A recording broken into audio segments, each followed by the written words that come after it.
sepertinya dari kubu Mas Gibran takut jadi wakil presiden yang ban serep gitu kan. Ya, dan itu karena sempat istilah ban serep itu sempat terucapkan oleh timnya Mas Bowo, didengar oleh timnya Mas Gibran gitu dan agak gini. Iya, itu dia. KN ini punya potensi masalah yang besar nih ke depannya ya. Nah, itu yang kita khawatirkan sebenarnya, jangan sampai kemudian menjadi hambalang kedua. Ya, pembangunan IKN dianggap apa istilahnya ya, urgensinya ya kita harus membaca ulang. Itu yang membuat agak ini Pak Jokowi agak nggak enak. Iya. Nggak enak body. Transisi ini tidak berjalan mulus ya antara Pak Jokowi dengan Pak Prabowo ya.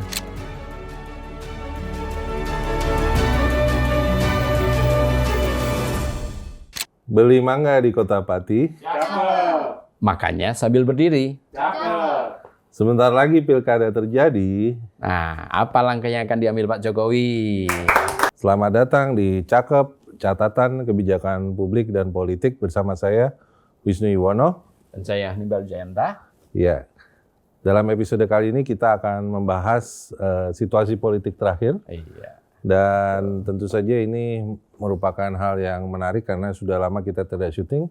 Dan ini hari yang bersejarah karena kita pertama kali syuting di studio TV One Pulau Gadung. Iya. Ya. Oke, mungkin kita awali kira-kira ada yang perlu di-spill nih, Mas Hannibal. Iya. Terkait dengan perkembangan baru politik. Boleh. Jadi yang paling terakhir itu yang menarik kayaknya ini soal baru kemarin ya. Iya. Mas Gibran menyatakan mundur dari posisi wali kota. Iya. Solo. Ini. Iya, benar-benar. Jadi menarik karena kayak kalau saya dengar nih dari kawan-kawan di dalam.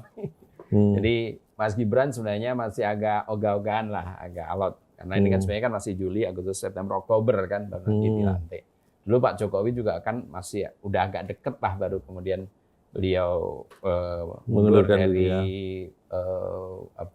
Gubernur DKI gitu kan. Nah, tapi ini berdasarkan saran istilahnya saran para dayang-dayang.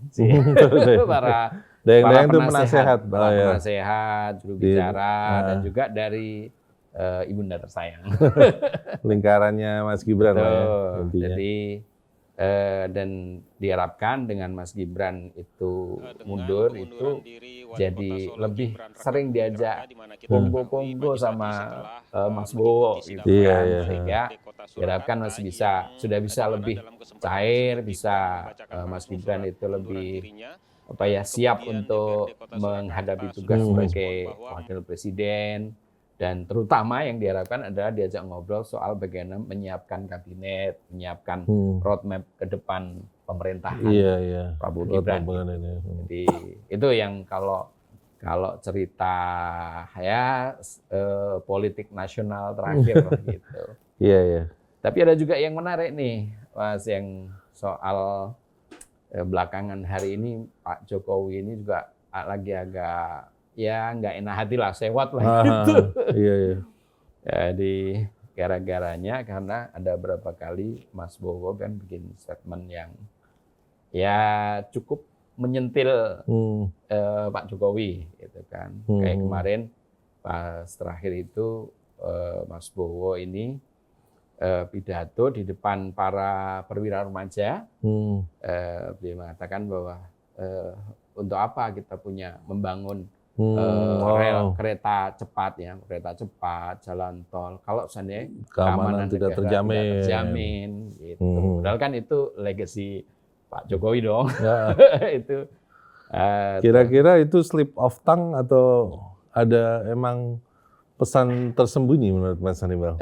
Kalau menurut saya, sepaham saya ya lumayan mengenal Mas Prabowo itu ya, kalau dia soal pertahanan keamanan, soal militer itu kan ya memang seperti itu cara berpikir beliau gitu. Bagaimana keamanan itu, urusan keamanan, pertahanan keamanan itu menjadi urusan yang pertama gitu kan. Iya. Bahwa memang membutuhkan prasarana, sarana gitu, tapi yang diutamakan adalah bagaimana sarana prasarana itu bisa memperkuat pertahanan keamanan. Gitu. Iya. Kalau saya sih melihatnya seperti itu, bahwa kemudian itu ya terpaksa nyentil Pak Jokowi itu ya mau nggak mau gitu. Iya. Ya, jadi mungkin saya bisa mencoba menganalisis ya, Mas Hannibal ya, dari info insight pemirsa ya, dari info insight-nya dari Mas Hannibal. Jadi sepertinya transisi ini tidak berjalan mulus ya antara Pak Jokowi dengan Pak Prabowo ya. Iya.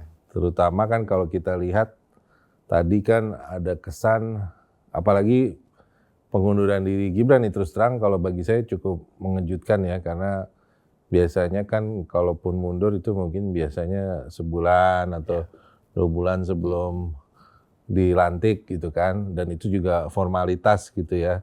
Kalau memang hubungannya baik juga, saya dengar sepertinya dari kubu Mas Gibran takut jadi wakil presiden yang ban serep gitu kan. Ya, dan itu karena sempat istilah ban serep itu sempat terucapkan oleh timnya Mas Bowo, didengar oleh timnya Mas Gibran gitu dan agak gini. Iya, itu dia. Jadi memang posisi wakil presiden ini sangat sulit ya. Dari segi protokoler memang posisinya nomor 2. Betul. Tapi dari segi otoritas memang terbatas ya. Karena misalnya seorang wakil presiden kan pada hakikatnya adalah bersiap menggantikan presiden ya.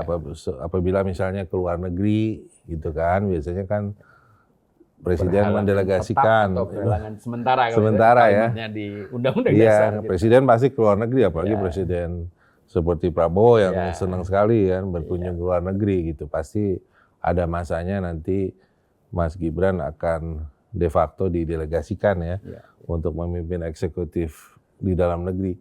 Tapi juga saya melihat juga ini ada kekhawatiran bahwa Mas Gibran dan timnya takut kehilangan pengaruh. Ya. Karena ya terlalu banyak di Solo, tentu saja dia sebagai wali kota Solo ya harus day to day di Solo kan, dia punya kewajibannya ya selama belum resmi menjadi wakil presiden. Tapi di sisi lain perkembangan politik, dinamik politik di Jakarta sangat cepat nih, sangat cepat, dan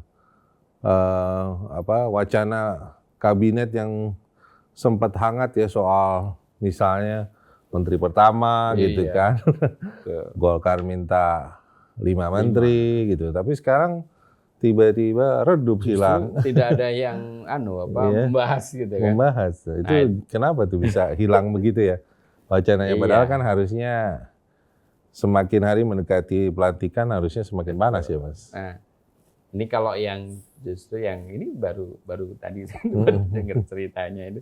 Jadi ada semacam perintah dari 08 ini untuk tiarap aja gitu. Nggak usah mengumbar wacana tentang kabinet tentang ini. Udah nanti aja lah gitu. Jadi makanya ya tidak dari timnya Prabowo sendiri tidak terlalu banyak ngomong itu ataupun kabinet, dari partai lain juga tidak ada suara apapun. Soalnya kan waktu itu sempat ada tim transisi yang dipimpin oleh ponakannya tuh ya. Ya. Mas Thomas Juwandono. Ya, Thomas Juwandono. Yang fokus pada program ekonomi kan, terutama makanya mereka berkunjung ke Kementerian Keuangan, bertemu dengan Sri Mulyani gitu kan. Tapi setelah itu tidak kedengaran lagi ya. Sebenarnya ada kemarin yang cukup menarik yang muncul adalah soal keinginan dari pemerintahan Prabowo ini nanti kalau dan juga ini saya minta izin lah ke IMF adalah bisa ada kelonggaran sebatas defisit itu ya? Batas defisit menjadi 50%. Ini memang agak mengejutkan juga. Oh, maksudnya 50% gede sekali maksudnya. Iya, walaupun kenyataannya sekarang ini pasca COVID itu kan sebenarnya sudah menyentuh 40% kan, 39-40 gitu. Cuma kalau terang-terang 50 kan itu yang jadi banyak dari Mbak Sri dan timnya ataupun jadi para ekonom kan, gimana nih gitu kan. Nah, tapi itulah yang kemarin sempat muncul. Kalau yang dari sosial, dari pertahanan, keamanan, dari kemasyarakatan nggak ada isu. Nggak terlalu banyak isu ya. Iya. Ya jadi memang yang menjadi fenomena perdebatan kebijakan lebih banyak kebijakan ekonomi ya, terutama terkait dengan kebijakan makan gratis. Yang pastinya akan menambah pengeluaran negara gitu kan. Pengeluaran negara artinya dengan adanya pengeluaran negara berarti defisitnya bisa lebih tinggi dari yang sekarang. Nah, sekarang wacananya bagaimana berapa besar toleransi defisit APBN ini gitu yang bisa ditoleransi oleh pemerintah Prabowo dan diterima oleh pasar. Karena kan kita harus akui kebijakan ekonomi pemerintah kita itu mau tidak mau ada unsur didikte pasar juga sih. Ya nggak sih Mas Anibal? Betul. Ya kayak seperti begitu ada sinyal bahwa kita akan lebih banyak untuk urusan pangan. Terus kemudian mau nggak mau defisit itu akan lebih besar kan. Koreksi terhadap peringkat utangnya. Ya itu kan jadi turun kan itu. Iya kan, apalagi sekarang sudah ada wacana soal pembatasan BBM. Karena kan sepertinya ya itu tadi rupiahnya tidak naik-naik gitu kan. Di sekitaran 16 ribuan. Kemudian ada wacana defisit ditambah karena program makan siang gratis yang merupakan program unggulannya pemerintah Prabowo. Sehingga akhirnya ya itu tadi. Akhirnya pasar bertanya ya. Pasar bertanya nih bagaimana nih, apakah kebijakan ekonomi pemerintah Indonesia bisa prudent atau enggak. Karena kan mengacu pada pengalaman kita di krisis Asia tahun 98 itu kan waktu kita dipersepsikan tidak prudent, tidak realistis, langsung dihukum oleh pasar tuh kan. Rupiahnya langsung jatuh tuh. Itu yang benar-benar harus dihindari tuh ya.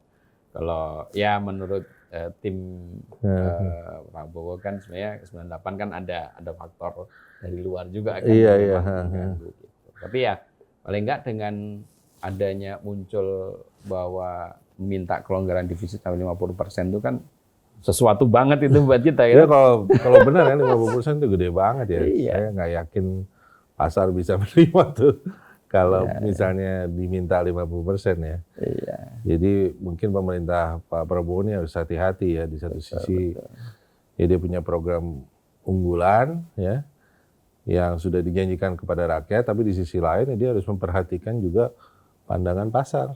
Karena pasar ini juga sangat penting ya, bisa membuat rupiah misalnya gonjang-ganjing dan implikasinya pada ekonomi akhirnya sosial ya, terutama kalau biasanya yang klasik terjadi itu di zaman SBY Mega itu kan kalau BBM subsidinya terlalu besar, tapi di satu sisi kalau subsidinya dikecilkan maka rakyat yang menderita karena harga BBM terutama untuk golongan menengah bawah meningkat gitu kan. Ini kemarin juga ada menarik kan, ada statement Pak Luhut yang menyatakan akan semakin mengurangi subsidi BBM dengan yang Pertalite akan dihilangkan.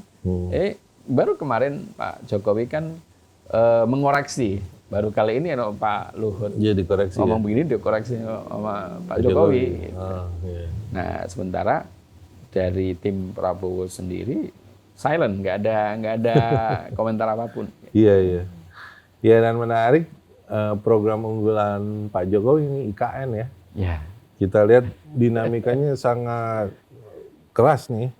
Bagaimana tidak keras, orang ketua dan wakil ketuanya sudah berhenti gitu. Sudah berhenti dari posisinya, diambil alih oleh Pak Bas ya. Menteri PUPR ya. Menteri Pekerjaan Umum ya dan Perusahaan Rakyat. Dan ya Pak Bas juga mengakui bahwa belum bisa pindah tuh Iya. presiden ke IKN, padahal kan Iya. inginnya bulan Juli itu Ya, ya. yang seperti Pak Jokowi sampaikan sendiri kan ketika ditanya wartawan kan, Pak belum gitu kan, belum ada sudah tapi belum gitu kan. Iya. Airnya mana, listriknya mana, kan Iya, belum iya. terpasang Iya, ternyata. iya. Jadi saya dapat kabar ya sekarang ini lagi mobilisasi pembangkit sama penampung air, penjernih air gitu. Iya, iya. Karena ini dari kawan-kawan juga yang cerita kalau tim Pak Presiden ke sana kan juga udah mana timnya banyak, terus kemudian airnya nggak ada, listrik harus nyaut dari kantor bupati ya, situ kan juga harus lewat hutan-hutan, kabelnya panjang sekali kan, masih repot gitu loh. Terus juga yang tadinya infrastruktur yang disiapkan untuk tempat misalnya menginapnya para pegawai gitu, yang tersedia baru yang untuk eselon 1, eselon 2 yang masih lagi ini. Bagaimana dengan yang pegawai biasa gitu kan? Iya, iya. Masih berat. Dan yang menarik dan mengagetkan bagi saya, Pak Jokowi juga mengakui ya, pertama dia mengakui bahwa pembangunan IKN masih 15%. Ya. Padahal Kedua, tadinya diklaim udah tinggal 80%. ya pokoknya lebih tinggi dari itulah. Ya. Terus yang kedua ya kesulitan mendatangkan investor asing. Padahal gitu. itu tadinya juga dibilang Padahal bahwa itu kan tadinya oversubscribe. oversubscribe, terus ketua otorita IKN bilang sebentar lagi dana investor akan datang gitu ya. Jadi ini memang IKN ini punya potensi masalah yang besar nih ke depannya ya. Ya. Kalau signal menunjukkan dalam beberapa bulan ke depan tidak ada semacam perkembangan yang ini. Jadi kita lihat saja nih bulan depan, bulan Agustus, jadi nggak nih Ya, upacara 17 Agustus di dua tempat ya, yang berbeda yang direncanakan di Jakarta dan di IKN ya. Kalau yang di IKN tidak jadi berarti memang benar-benar belum siap itu. Nah, itu yang kita khawatirkan sebenarnya, jangan sampai kemudian menjadi hambalang kedua. Nah, itu kan. Ya itu sangat ini ya. Kita mudah-mudahan sih tidak terjadi ya, tapi arahnya indikasinya kok mengkhawatirkan ya, makin hari ke hari gitu. Jadi itu, dan sepertinya Pak Prabowo tidak pernah mengomentari soal IKN nih. Iya. Menurut Mas Hannibal gimana tuh?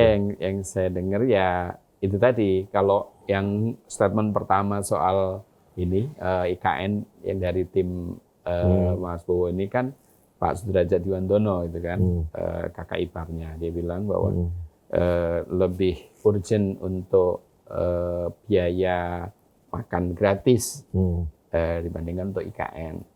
Nah, terus juga ada istilahnya guyonan seloro itu, Mas Bowo pengennya 17 Agustusan di sini biar Gibran aja yang sana. Gitu. Iya. Terus juga kemarin ya termasuk itu juga bahwa untuk ke depan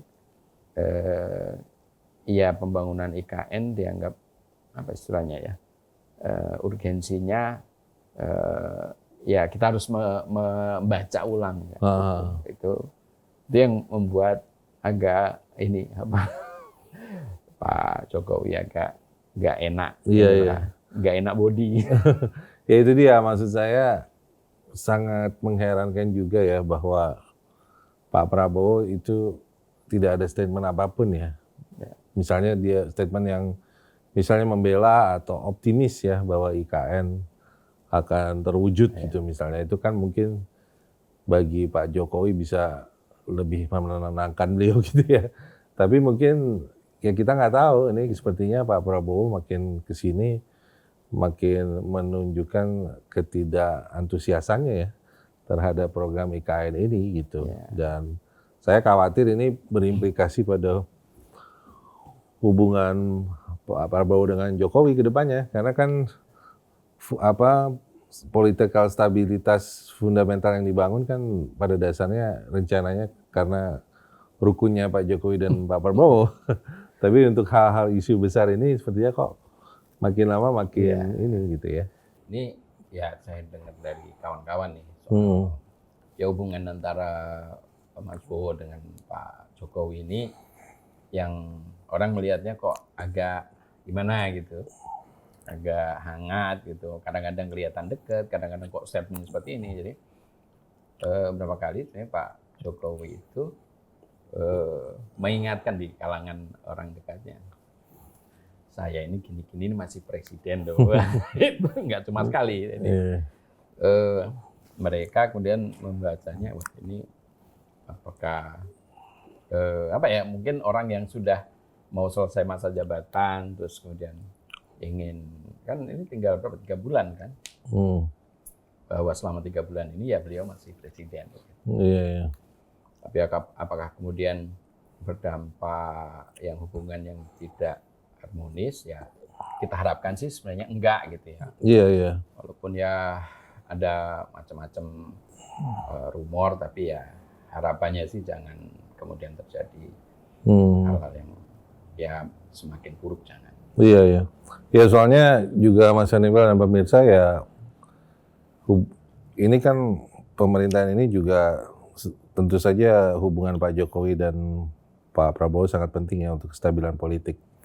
Tapi juga hubungan dengan partai politik pendukungnya nih yang juga menarik ya pemirsa, bahwa sepertinya kalau yang kemarin-kemarin itu kan gampang ya, setidaknya ada Pak Jokowi gitu ya sebagai pemimpin ya koalisi Indonesia Maju gitu ya. Tapi sekarang makin dekat ke sini ya, namanya politik kan kalau presidennya sudah mau selesai, secara natural dia akan menjadi, istilahnya kalau di Amerika tuh lame duck ya, akan pengaruhnya berkurang gitu ya. Bebek lumpuh. Ya bahasa Indonesia bebek lumpuh. Ya. Nah ini kan jadi emang natural gitu. Jadi Pak Jokowi memang inginnya tetap berpengaruh, tetapi ya partai politik ini melihat Pak Jokowi sudah bukan merupakan faktor lagi, terutama setelah 20 Oktober mendatang gitu. Dan di satu sisi pastinya Pak Jokowi berkepentingan untuk mengkapitalisasi pengaruhnya yang masih ada di 3 bulan ini. Nah, jadi tarik-tarikannya begitu ya. Untuk backing beliau. Iya. Gitu, ketika sudah tidak menjawab. Iya, jadi tarikan-tarikan dari para pemimpin partai politik ini menurut saya udah terlihat nih. Apalagi belum ada semacam ada kesepakatan soal kabinet. Nggak usah personil lah, komposisi ya, jumlah kabinet. Secara publik yang anggota kabinet, Golkar berapa, PAN berapa, gitu kan. Masuk nama-nama baru dari debutan baru yang gabung Nasdem, PKB dapat berapa supaya mereka nggak keluar gitu kan. Terus apakah PDIP akan masuk atau tidak, ya kan, itu masih menjadi wacana yang menggantung gitu. Dan saya khawatir kalau ini tidak segera ada kejelasan, stabilitas politik makin lama makin nggak stabil ya, karena dianggap Prabowo tidak bisa istilahnya merangkul dan membentuk sebuah koalisi politik yang stabil. Itu sih. Ini juga yang kecenderungan itu terlihat pada pembahasan di pilkada. Sekarang ini kan juga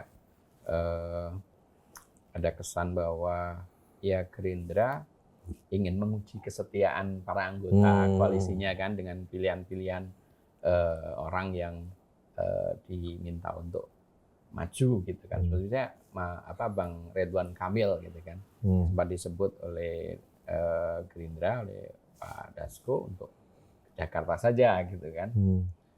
Padahal kan Ridwan Kamil lebih punya suara di Jawa Barat. Nah, tapi ya konon ada semacam kebijakan di Gerindra bahwa Gerindra harus menguasai kursi-kursi kepala daerah yang lebih banyak dari partai lain lah gitu, karena kan presiden. Nah, sementara kan partai-partai lain juga berkeinginan untuk muncul dong gitu kan.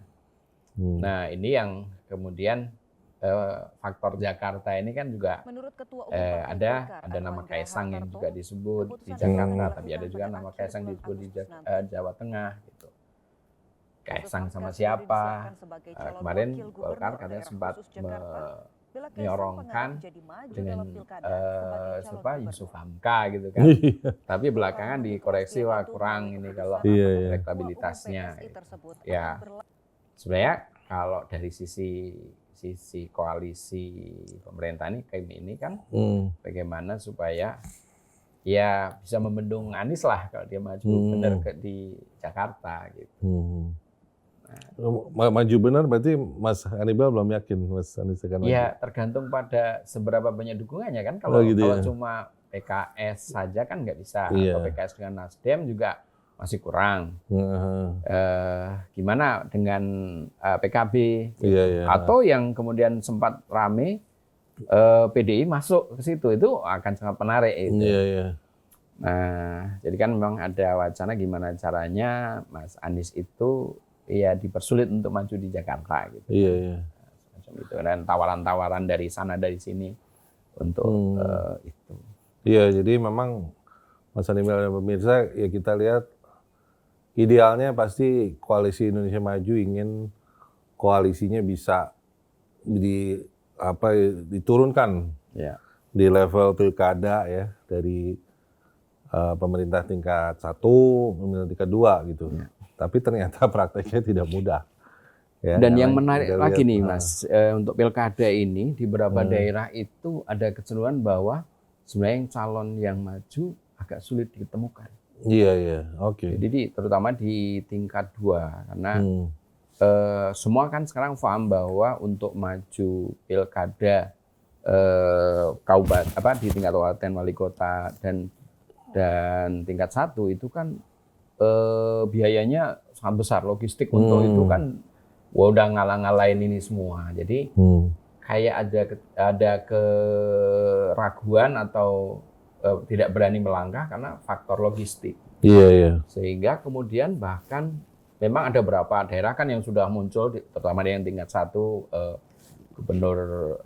calon gubernur DKI, Jawa Tengah, Jawa Barat, Jawa Timur itu udah. Tapi yang lain-lain di tingkat 2 relatif sepi karena faktor itu. Sehingga kemudian muncul pemikiran bahwa udah gimana nih kalau yang tingkat 2 ini tidak langsung lagi. Jadi ada jadi pembicaraan politik wacana. Yang dulu pernah tahun 2013 itu kan dirancang zamannya Pak SBY terakhir yang kemudian diketok tapi ternyata balikin lagi nggak jadi. Kalau waktu itu kan penyebabnya karena ada istilah bahwa setelah jadi raja-raja kecil pemerintah pusat nggak bisa ngatur gitu. Nggak bisa mengendalikan gitu kan, masing-masing dengan otonomi kan bisa dengan program-programnya berbeda dengan pemerintah pusat gitu kan. Pemerintah pusat sudah bikin waduk, harusnya di tingkat 1 bikin saluran primer, sekunder, pemerintah tingkat 2 tersier, kuarter dan selanjutnya. Nah, udah dibikin waduk, ini nggak dibikin, jadi nggak bisa air nggak sampai ke petani gitu. Nah, kalau sekarang ini isunya lebih itu tadi, karena nggak ada yang berani untuk logistik, sama yang kedua ada kekhawatiran yang lain adalah kalau ditunjuk gimana apakah bisa menghandle pemerintahan daerah karena saat ini banyak yang menganggap bahwa partai-partai juga termasuk para pejabat gubernur, pejabat wali kota, pejabat ini kurang menguasai. Kan udah ditunjuk nih semua gara-gara pemilu kemarin langsung serentak kemarin PJ ada, tapi dari sisi kemampuan dinilai ternyata ya padahal kan argumennya adalah pada waktu itu ya memilih birokrat yang punya pengalaman panjang di birokrasi, tapi ternyata tidak ya. Beda. Ya buktinya kan Gubernur Heru Budi aja yang di DKI kan dari segi popularitasnya kurang ini. Ya orang banyak yang nggak gitu kenal, terus kemudian apa saja yang dilakukan ya, kan kiprahnya juga di DKI sepertinya belum masyarakat belum merasakan. Ya jadi memang sekali lagi itu tadi koalisi yang coba dibentuk di pusat supaya konsisten ke bawah itu tidak mudah gitu karena ya itu tadi konstelasi politik daerah itu berbeda-beda. Iya. Tadi Mas Hannibal menyebutkan soal kandidat, itu juga menjadi salah satu faktor pembeda juga gitu kan. Misalnya ada satu family dinasti politik yang ternyata di banyak berbagai partai gitu kan, partai yang berbeda. Nah ini koalisinya gimana nih gitu kan, belum tentu sama struktur koalisinya dengan koalisi yang di pusat gitu. Dan kita lihat idealnya sepertinya Kim inginnya menguasai daerah-daerah yang penting tuh ya, seperti Provinsi Jawa Barat, Jawa Timur, Jawa Tengah, DKI gitu kan. Sumatera Barat, Sumatera Utara ya gitu ya. Saya nggak tahu apakah Sulsel termasuk daerah strategis atau tidak. Tapi ya itu tadi ternyata tidak mudah ya. Karena kita dalam beberapa 1 bulan ini kan kita dihujani wacana soal, kita coba pilah satu-satu lah. DKJ ya, daerah khusus Jakarta. Pastinya Anies Baswedan menjadi salah satu figur yang paling kuat ya, dari segi personalitasnya paling tinggi. Tapi itu masalah beliau adalah beliau bukan kader partai. Dan partai yang secara terbuka mendukung adalah PKS. Ya ada wacana dari PDIP ingin bergabung, tapi sepertinya masih tergantung Mama Mega, kan. Ibu Mega, dan sepertinya ada wacana mereka malah prefernya mendorong kader sendiri gitu, kader internal. Kalau misalnya gubernur nggak sanggup, wagub gitu ya. Apalagi survei Kompas terakhir menunjukkan Ahok secara mengejutkan nomor 2 tuh, 20% ya di bawah Anies Baswedan. Dan yang juga mengejutkan ternyata Ridwan Kamil hanya 8,5%. Jagoannya Koalisi Indonesia Maju. Nah jadi ini sepertinya ada tekanan bahwa most likely Ridwan Kamil sulit untuk maju DKI karena kan Golkar selalu bilang ya tergantung survei kita lihat. Tapi kok surveinya lama-lama turun gitu kan. Kalau kita baca kan sebenarnya istilah jawaban Golkar yang kita tunggu survei itu kan sebenarnya ya itu cara menolak dia gitu kan. Karena Ridwan Kamil secara popularitas ya di Jawa Barat lebih bagus ya. Iya. Nah, jadi ya sepertinya DKI Jakarta ini Koalisi Indonesia Maju belum ada jagoannya nih. Dan PDIP juga belum tahu apakah bergabung sama Anies atau tidak. Dan Anies sendiri juga belum jelas karena dari segi kursi belum cukup ya mendukungnya. Jadi sangat dinamis di DKJ. Masih belum cukup. Kemudian kita lihat di Jawa Tengah. Ini juga sangat dinamis ya. Jadi tentunya jagoan dari Pak pemerintah Jokowi. Pak Jokowi. Dari Pak Jokowi itu namanya Pak Ahmad Lutfi. Kapolda Jawa Tengah. Itu udah digadang-gadang sejak lama. Kebetulan saya habis dari Semarang kemarin. Oh iya. Saya di mana-mana ada spanduk kan. Baliho ada di mana-mana tuh Pak Lutfi. Tapi ya di situ survei terakhir malah Kaisang yang tinggi. Ada Kaisang di situ. Terus Gerindra itu mengharapkan Sudaryono. Ya kadernya kan. Iya, kader. Ketua Ketua Gerindra Jawa Tengah. Ya. Nah, kemudian malah jagoannya PDIP malah di bawah 10% tuh. Mantan wali kota Semarang tuh. Jadi sekali lagi ini menunjukkan bahwa kalau di Jawa Tengah sepertinya pemerintah punya opsi yang banyak nih, jagoannya moncer di survei nih. Pak Ahmad Lutfi. Walaupun itu ketika kemarin yang misalnya tiba-tiba Kaisang langsung di nomor 1 itu sebenarnya banyak yang meragukan juga ini gimana. Masa sih ini baru kemarin katanya Lutfi yang paling tinggi gitu. Ya kan Jokowi efek katanya. Itu Jokowi efek sangat besar dan pastinya akan menolong Kaisang diasumsikan kali ya. Seperti ini yang relatif bersatu itu di Jawa Timur sama di Sumatera Utara. Kalau Jawa Timur sepertinya sudah mengarah pada Ibu Kofifa ya. Dan Dan Kofifa dengan Mas Emil Dardak. Emil Dardak. jadi kayaknya malah nggak seru tuh Pak. Ya kita Jadi, tunggu supaya ke tinggal Jawa PDIP. Timur. Iya, PDIP jagonya siapa belum ya? ada, ya. Yang non pemerintah biasanya, apalagi suaranya kan makin lama makin galak tuh PDIP. Nah Sumatera Utara nih saya ya udah pasti jagonya Ada Bobi Bobi. lah, mantunya. Tapi ya Jokowi PKS gitu. ini katanya lagi merancang koalisi dengan PDIP nih sekarang Oh gitu ini. ya. Jagonya siapa tuh kira-kira PDIP? Nah, kita masih belum tahu tapi dugaannya masih Edi Rahmayadi. Jadi Ramayadi ya. Tapi ya sampai sekarang masih belum ada statement yang jelas. Iya ya. Ya Edi Ramayadi terus bahkan Ahok juga sempat disebut-sebut gitu ya. Nah, kemudian kita kembali lagi ke Jawa nih, Jawa Barat ya. Jawa Barat. Ya. Kita lihat sepertinya yang paling kuat adalah Ridwan Kamil, Deddy Mulyadi ya. Ya, Deddy Mulyadi. Arya Bima gimana tuh kira-kira? Arya Bima kayaknya sih belum ya. Belum kompetitif ya. Ya, memang dia bekas bupati wali kota Bogor. Tapi kan Bogor relatif sedikit ya. Dia untuk menjangkau wilayah Jawa Barat yang cukup banyak kabupatennya ini kan kayaknya agak sulitan.